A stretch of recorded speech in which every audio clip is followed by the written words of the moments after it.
la petite visite pour voir si tout le monde va bien, quoi. On va leur donner le maïs. Quand elles mangent, après, Chan.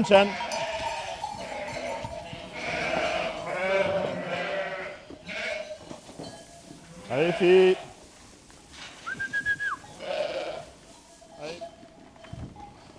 Julien Marquet. Je suis du coup installé agriculteur sur la commune de Faillé-Ronaille, dans le Livradois-Forez. Du coup, c'est une installation suite à une reconversion. Et du coup, pour l'instant, j'ai 75 brebis noires du Velay. Et à terme, l'idée, c'est d'avoir une centaine de brebis noires du Velay.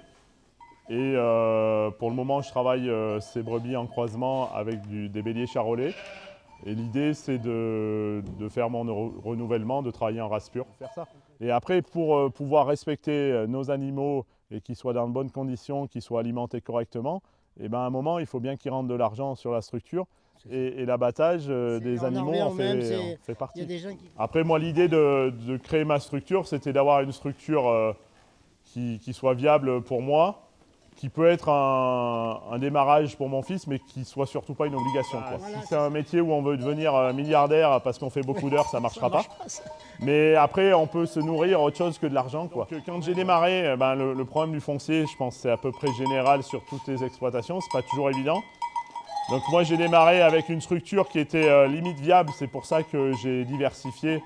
Et du coup, j'étais à peu près sur 25 hectares.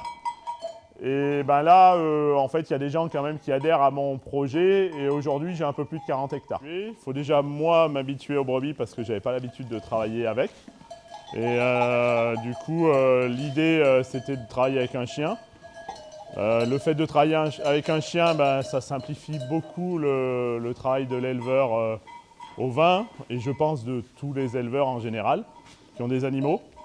Et le chien, contrairement à ce qu'on peut penser, en fait, rend un troupeau assez calme, puisque toutes les manipulations, on les fait avec le chien.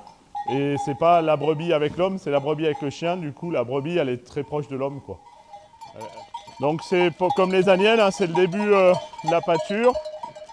Du coup, elles mangent du foin le matin et le soir. Et elles vont à la pâture en gros de 10h à 18h. Et reste. Voilà, il est à l'opposé de moi. Et là, je le relance. Et du coup, il va me ramener les brebis.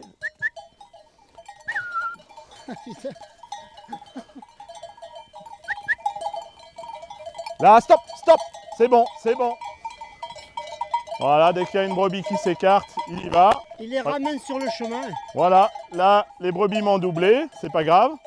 On va les laisser. Le chien reva à l'opposé. C'est que, voilà, quand elle revient, on lui monte le bâton et elle repart. Voilà. Là, stop. Dès qu'on veut les faire repartir, là, elles vont s'écarter, elles vont manger. Stop, reste.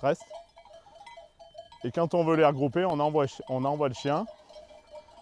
Mais elles ont senti tout de suite que la parcelle là-dedans. Ouais, mais le chien va les stopper. Ah bon? Voilà. Derrière, hip. Derrière. Derrière encore. Voilà, c'est bien. Stop. Reste. Voilà, là, c'est bien.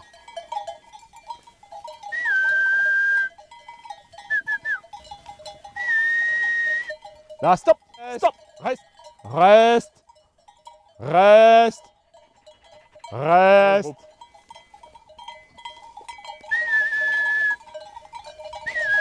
Moi, le soir, si je viens les chercher, j'ai une demi-heure. Je les laisse un peu pâturer là, elles mangent là, elles ont mangé pour le soir, quoi. Ouais. C'est chouette ici, vraiment, qu'est-ce qu'on est bien. Ouais, c'est un cadre, ouais. Elle, elle est joueuse. Ah ouais. Ah, dis donc, c'est beau, hein. Bien, ma fille. Pourquoi le comptoir? Ah ben ouais, le comptoir, moi, c'est une passion depuis longtemps. Et du coup, c'est une race avec beaucoup de qualité, notamment beaucoup de sang-froid au travail. Avec des chevaux qui peuvent rester, même si c'est des chevaux de trait, avec une qualité un petit peu sportive, si on veut faire de l'attelage un peu plus rapide. Et c'est des chevaux très polyvalents, voilà, qu'on peut utiliser sur le travail de la terre, qu'on peut utiliser en débardage. Donc c'est vraiment une race qui me plaît vraiment, une race rustique, hein. Moi, ils sont toute l'année dehors. On est quand même à entre 900 et 1000 mètres d'altitude. Et c'est des chevaux qui sont bien, quoi. C'est pas fait pour vivre dans 9 mètres carrés, quoi. Et juste travailler, ils sont bien à l'état sauvage, quoi. Alors, mon loulou. Voilà, ça c'est un petit 2 ans qui va être mis au boulot après. C'est un super tempérament.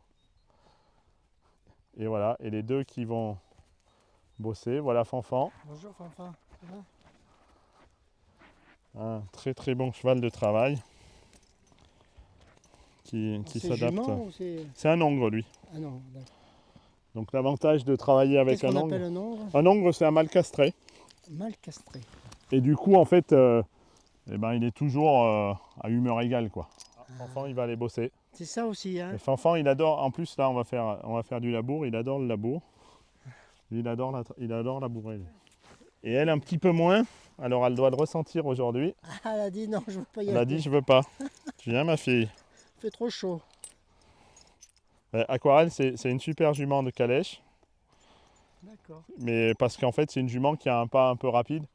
Et en traction, quand on est en labour ou en travail du sol, on leur demande de forcer mais doucement. Viens. Oh. Ah, c'est une jument avec du tempérament. Et puis elle, si on se met à lui courir derrière, on n'y arrive c'est pas. la peine. Mais c'est une jument que je connais par cœur alors. Aquarelle, je l'ai depuis qu'elle a 4 ans. Et elle va sur ses 15. Donc je la connais par cœur. C'est une jument que mon fils, quand on vient les attraper, il n'aime pas parce qu'elle ne se laisse pas souvent attraper avec lui. Et c'est vraiment une jument qui fait les choses parce qu'elle les fait pour moi, elle. Parce que autrement, elle ne labourerait pas, quoi. Elle n'aime pas. Elle le fait vraiment pour me faire plaisir. Mais elle n'aime pas parce qu'il faut aller doucement. Il faut aller tranquille. Viens, ma fille, viens. Et après, ça va, voilà, aller avec Fanfan en paire. Fanfan, c'est un cheval qui la pose vachement. Voilà, elle ne va pas s'en aller, elle va faire. Voilà. Et puis au bout d'un moment, elle va caler. Elle va dire Voilà. bon, il lâche pas. Voilà. Et c'est là que si on a quelqu'un qui est hyper speed au milieu, et bon, elle va se laisser attraper au bout d'un moment, mais elle va courir de partout, elle va pas être bien pour aller démarrer le boulot. Quoi. Viens ma quoi. Viens ma fille. Ah mais elle est joueuse. Faut que j'arrive à capter son attention et après ça va aller. Viens, mon fils. Et en fait c'est une jalouse parce que souvent je l'attrape première. Donc là elle m'en veut, je l'ai attrapé l'autre premier. Ah, d'accord. Du coup elle va vers vous quoi. D'accord. Elle est par cœur elle. Viens ma fille. En fait, il faut qu'elle arrive à être en face de moi à un moment.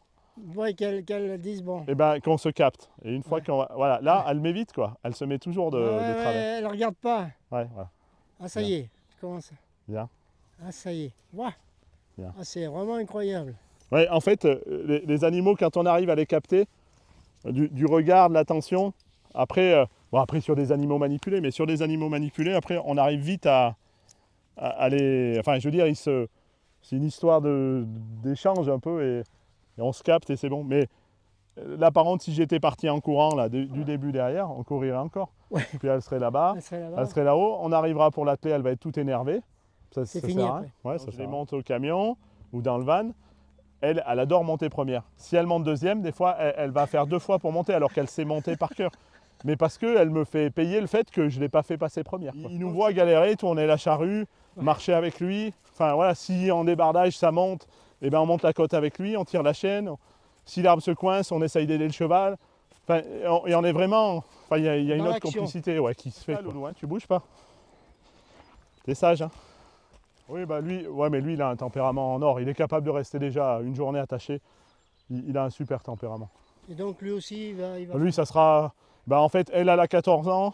Donc, il lui reste encore quelques bonnes années à profiter du boulot. Mais c'est une jument qui dans 5-6 ans, va commencer physiquement à diminuer un peu. Baisser, quoi. Et du coup, lui sera au top. Donc là, l'idée, c'est... Bon, même si là, on va pas travailler beaucoup, donc on va peut-être aller un peu plus vite, mais l'idée, c'est on enlève, en plus, ça y tombe leur poil, mais on passe un coup, il faut que les chevaux soient propres, parce que dès qu'il y a de la transpiration sous les harnais, et s'il y a de la crasse, bon, là, on va pas travailler beaucoup, donc ça ne gênerait pas, mais si on travaille un peu, il y a de la crasse, de la transpiration, il y a une blessure. Cette blessure, elle sera toujours à l'endroit où passe le harnais, et là, le cheval ne va pas être bien. Et ça, c'est important enfin, déjà de travailler avec du matériel avec un minimum de qualité et puis de faire les choses dans le bon ordre, quoi. Allez les gros. Sur les deux, il y en a un qui bosse pieds nus. Fanfan, il bosse pieds nus toute l'année. Du coup, c'est une autre démarche, hein, le travail pieds nus. Lui, il accepte bien, elle, non. Donc moi, c'est quand même le bien-être de mes chevaux, quoi. Je n'ai pas une méthode prédéfinie, je veux qu'ils soient bien. Et elle, au fer, ça marche bien. Voilà. Mais l'avantage du pied nu, on a quand même donc le pied, sous les chevaux, on a la fourchette. La fourchette, c'est une partie de corde molle. Et quand on la met, donc quand le cheval est ferré, elle n'est pas au contact du sol. Quand il n'est pas ferré, elle est au contact du sol et on accélère un petit peu la circulation sanguine. Donc pour le bien-être du pied du cheval, c'est bien. Et après, sur la partie non ferrée, quand des fois l'été on travaille sur des goudrons un peu chauds, un peu lisses, on glisse beaucoup moins avec du pas ferré qu'avec du ferré. Donc là, tu mets là. Là, on met le harnais. Donc moi, j'attelle avec des colliers américains. Donc ça, c'est des harnais qu'on trouve très facilement parce qu'ils sont encore utilisés par les Amish. Et du coup, on trouve très facilement à un prix abordable. Après, quand même, dans ma démarche, bon, j'avais acheté ça au début parce qu'il y avait quand même une approche financière, quoi, qui était pas négligeable. Après, dans ma démarche, je pense que, voilà, c'est dans ma tête, je vais arriver je vais commander des colliers français. Il y a quand même, au niveau français, il y a eu une réflexion notamment sur les colliers, avec la partie bien-être animal, confort du cheval, confort aussi du meneur, parce que c'est des colliers légers, faciles à manipuler, tout ça. Arrière tout doux, arrière. Là c'est bien, on ne bouge pas.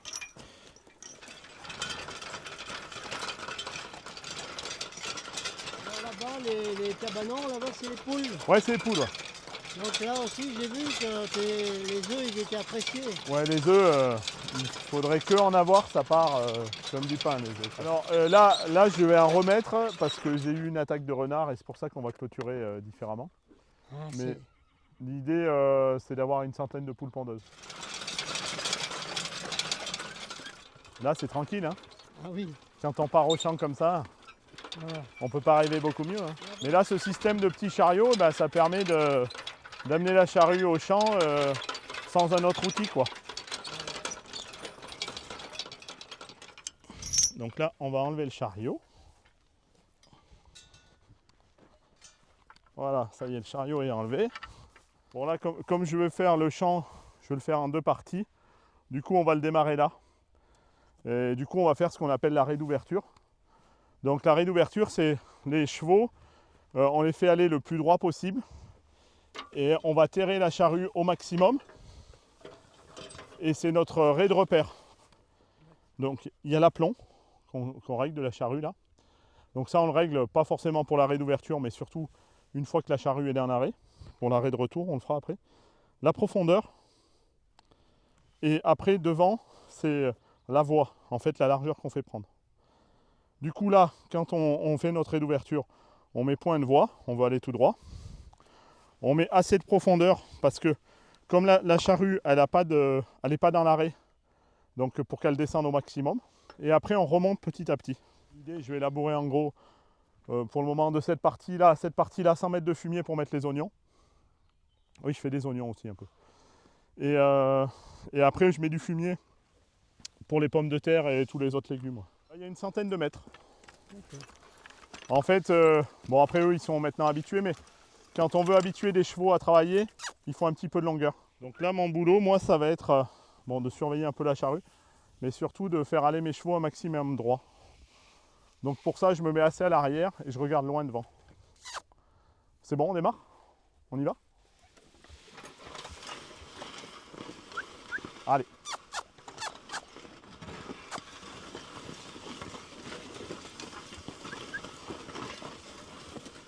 Allez. Le loup, allez. Hep, hep, allez. À quoi? Voilà, devant. Allez. Allez. Allez. Devant, devant.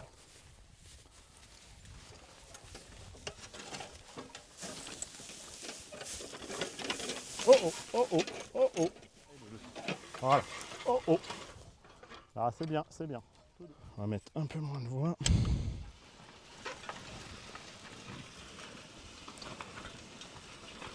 Voilà, on laboure. En fait, on retourne la terre.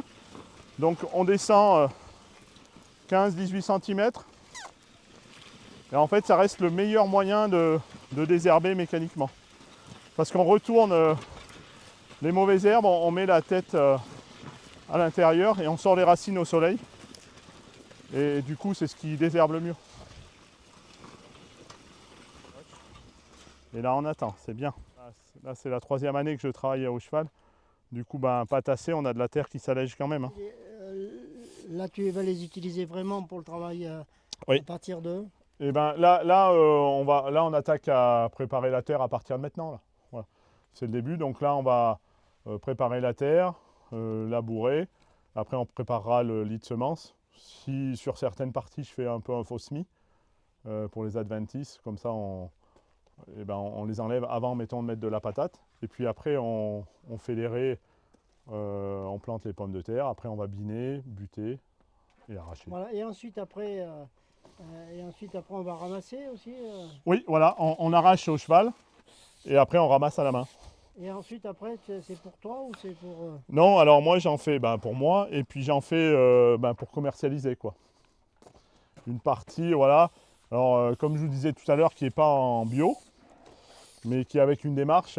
Oui. Moi, si je fais passer mes chevaux et que je travaille avec mes chevaux, l'idée, c'est quand même pas de mettre du glyphosate avant, quoi. Ils viennent chercher, ramasser eux-mêmes, non? Alors, j'avais déjà vu ça, c'est pour ça. j'ai un peu de demande là-dessus. Alors, je sais pas, pour le moment, je ne l'ai pas mis en place, mais peut-être que ça se mettra en place le jour où j'arrache, qu'il y ait des gens qui ramassent Voilà, qui leurs ramassent, patates pour l'année. qui pèsent, et puis... Voilà, et ils emmènent, voilà, où Et ça peut se cette faire. démarche, je l'avais trouvée intéressante, Ouais. c'est à tordre. Et puis en plus, ça évite, pour moi, le ramassage, c'est quand même une mobilisation de main-d'œuvre importante. Et du coup, si on a des gens qui prennent leurs patates, qui emmènent, c'est plus simple. Quand nous, on les ramasse pour nous, on va facilement manger une patate plus petite. Alors que quand on vend, souvent, on vend le sac, les gens, ils veulent de la patate un peu uniforme.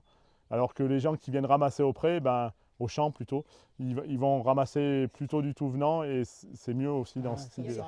Il y a d'autres... Alors après, je fais pommes de terre, un peu de betterave rouge, poireaux et choux. Voilà, mais c'est quand même essentiellement de la pomme de terre, quoi.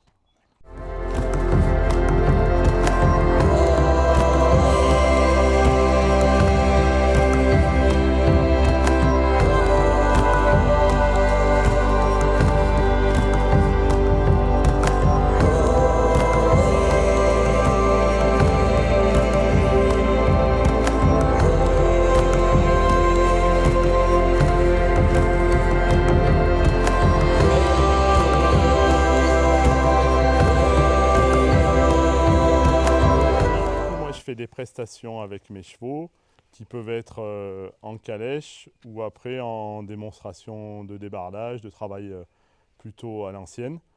Et du coup, là, pour l'occasion de la fête des foins et de la batteuse sur la commune d'Aix-Lafayette, je serai présent avec mes 2 chevaux où on fera une petite démonstration de débardage.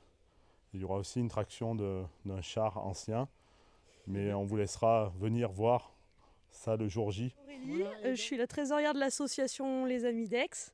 Donc voilà, on organise pour les 30 ans de notre association la fête des foins et de la batteuse. Donc oui, il y aura Julien. Il y aura aussi l'association autour de la batteuse qui va faire des démonstrations toute la journée. Il y aura l'autobus, démonstrations comme Julien. Il y aura des marchés producteurs, le concert d'oiseaux aussi. Donc on fait partie du comité des fêtes de la commune de Fayet-Ronaille. On profite du petit reportage qui est fait chez Julien pour vous parler d'une petite animation qu'on va faire le 13 juillet 2025. Sur la commune, donc une course de caisse à savon de vitesse. Julien et son frère Jean-Luc ont la gentillesse, en termes de logistique, de nous proposer des bottes de paille pour la protection du circuit. Ça, c'est la calèche, elle s'appelle comment? Ça, c'est la calèche wagonnette plutôt de prestation, avec une petite table à l'arrière et puis bâcher. Voilà, on laisse les bâches fermées l'hiver, quand on est sur des marchés de Noël. Et après, l'été, on remonte les bâches de côté Et on ouvre devant derrière, ouais. Qu'est-ce qu'il se gratte là? Ouais, ça déstresse, voilà. Ah, souvent, moi, avant de mettre le mort, là, je vais lui mettre le mort. Elle est au mort à la calèche. Voilà, elle déstresse et quand on lui enlève, souvent, elle fait ça. Ça, c'est l'avant-train agricole Ah, mon train agricole. qui va nous servir plutôt à tirer des charges un peu plus lourdes. Là, et- c'est une calèche semi-marathon. Ah, semi-marathon. Oui, tout doux encore. Arrière, le loup. Autrement, la technique, c'est d'amener la calèche aux chevaux. Ah ouais.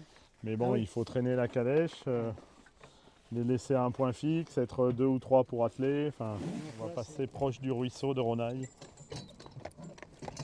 Voilà, donc là, tu as un parcours tout fait de combien? Bah là, on va peut-être pas le faire en entier, mais autrement, on a un parcours d'1h30. C'est à ce que peu tu près. proposes en général. Oui, voilà, on propose des tours d'1h30 qui nous permettent soit d'être côté forêt, là, tout ce versant-là, ou autrement, si on est avec la plus grosse calèche, on va plutôt de l'autre côté. C'est vraiment des moments où là, voilà, on monte tranquille, on peut Seul au partager monde. avec les gens plein de choses, quoi. Ouais. Quelqu'un qui Puis vient seul- faire une promenade en calèche d'1h30, qui va payer 13 ou 14 euros par personne, c'est abordable pour tout le monde, c'est pas l'argent qui te fait faire ça, c'est la... Mais en fait, tu ressens des choses que tu vas pas forcément ressentir, même si tu payes une place très chère, et voilà, quoi. Oh là.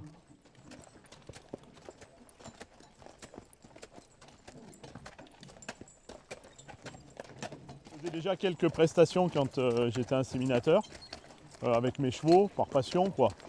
Et après, je trouve que faire découvrir là où on peut en arriver avec la complicité, avec le travail des chevaux, c'est important, quoi, à mes yeux, moi, de montrer aux gens jusqu'où on peut aller quand l'animal nous fait énormément confiance, quoi. Et là, aujourd'hui, j'ai même pas pris de fouet, quoi. Il travaille à la voix, quoi.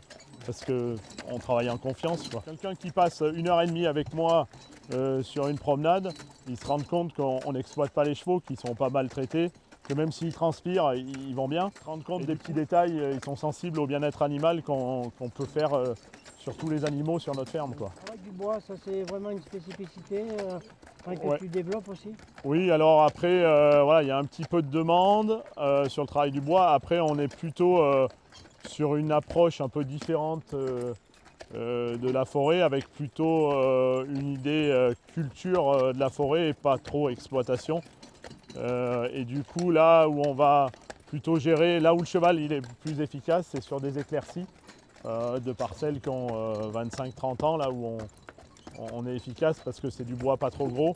Ou après, si on est sur du bois un peu plus costaud, c'est de bouger le bois sur la parcelle de bois avec le cheval et après avoir une reprise tracteur en bord de piste. On est sur une forêt comme ça qui n'a pas été surexploitée à la machine, la régénération on la voit. Hein. Ah ouais. Il n'y a que de ça là au milieu. Là il n'y a que l'embarras du choix, purement économique. Oui, voilà. On enlève tout et on recommence. Voilà, Ou mais le pas. problème, ça se régénère pas comme ça tout seul. Ah ben là, des parcelles comme ça, là, on n'en voit plus des petits plants. Hein. Très bien.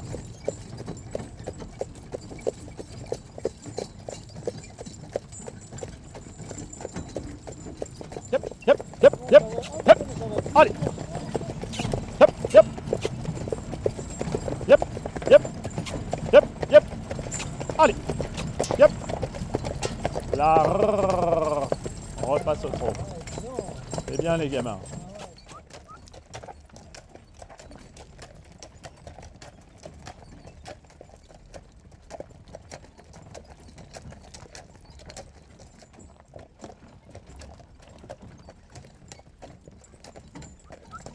Très bien.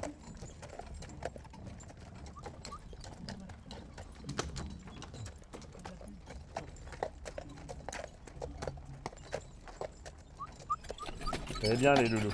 Par rapport à la forêt où on voyait tout à l'heure, où il y a de la régénération, là on voit bien que le sol il est devenu mort là. 2 ans qu'on habite ici, on vient de Lyon. Et donc on séjourne ici, voilà, on a posé la tente là, juste derrière. Hein, donc on s'est dit on va rester parce qu'elle est un peu lourde à trimballer.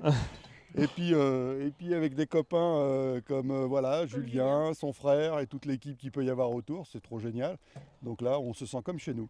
Donc voilà, donc on profite des animaux, des hommes qui sont sympas comme tout, et puis voilà quoi. En fait, la vraie vie de terrien, hein, avec les arbres, l'herbe, la montagne, enfin la semi-montagne on va dire, la terre, le jardinage, voilà.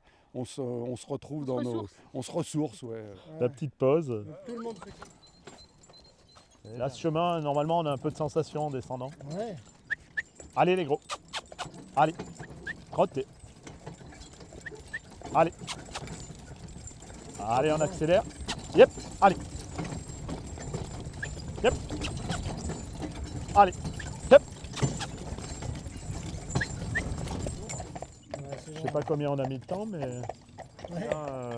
arriver à montrer et à transmettre un peu cette passion du boulot, du travail des animaux.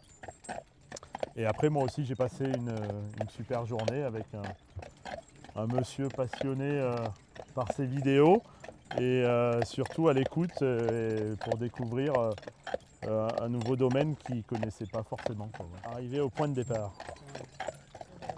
Voilà, ils vont aller se On a bien travaillé. Hein, Ouais, arrière.